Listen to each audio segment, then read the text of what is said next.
Okay, so I have a few questions. I'm gonna record so I can listen and talk instead of typing and scribbling. It's very formal. Does it make you feel weird? No, it's fine. What's the article about exactly?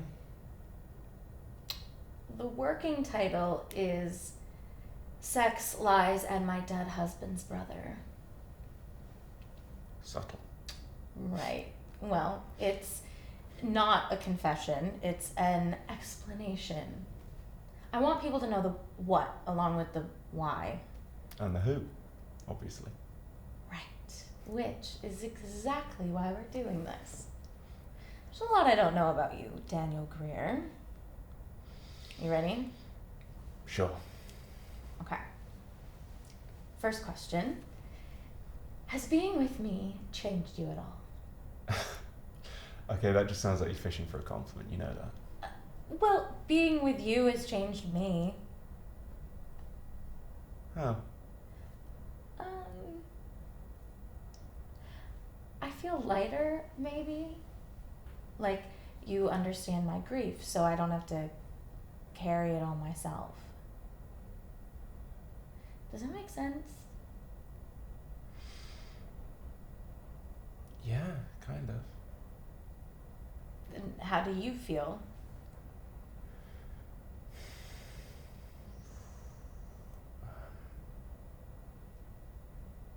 I'm happier, I guess. How were you before?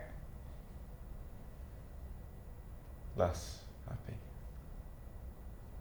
Okay. Next question. What are your nightmares about? It's really not a big deal. If it's not a big deal, then why can't you just tell me what they're about? This thing happened to me and Matt before we met you.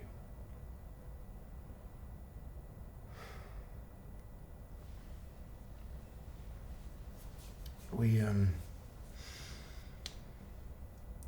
were driving home one night and Matt screams at me to stop the car. He gets out, runs off. And I see him talking to this guy on the overpass. He's gonna jump. Jesus.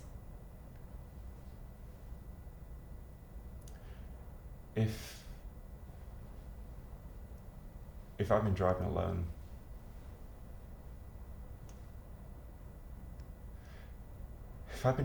that guy'd be dead.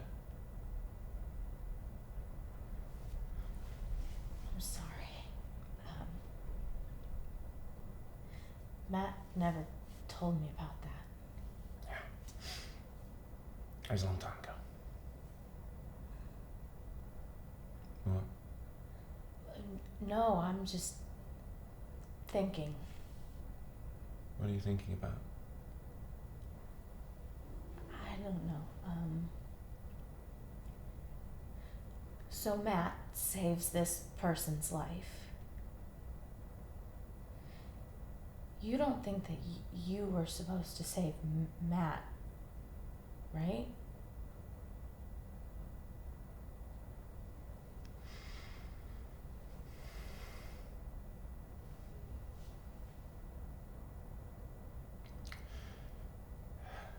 Is it still for your article? I won't use any of this. Starting to feel like this whole thing was just an excuse for you to pry me open. I'm just trying to help. Okay, how about I ask you about some of the things you don't want to talk about? Why do you refuse to see Matt for who he really was? Why do you stick this shiny gold halo on his head every time you talk about him? Danny, you've got to stop doing this. We both loved him, and yet you have this thing against acknowledging any of his good parts.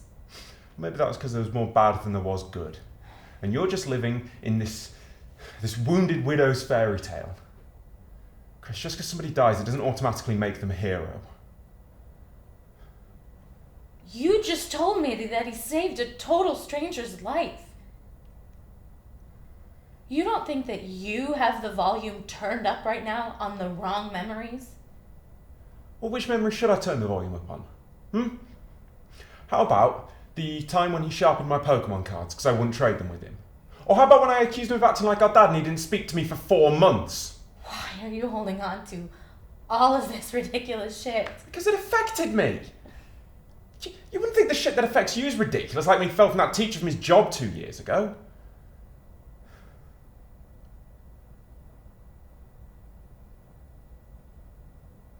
What?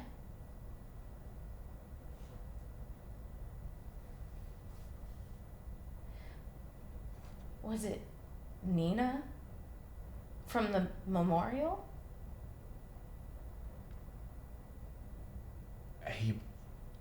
He wouldn't. Did they? No, nothing happened. You just told me that he fell for her. Did you just tell me that so I could just hate him as much as you do? No. Then why? So that you could see him for who he really was. But why? So you could see me for who I really am. Yeah. I see you, Danny. I see someone who would rather set fire to the things that he loves than deal with his own guilt. I'm never going to hate him. Do you understand now? Get out.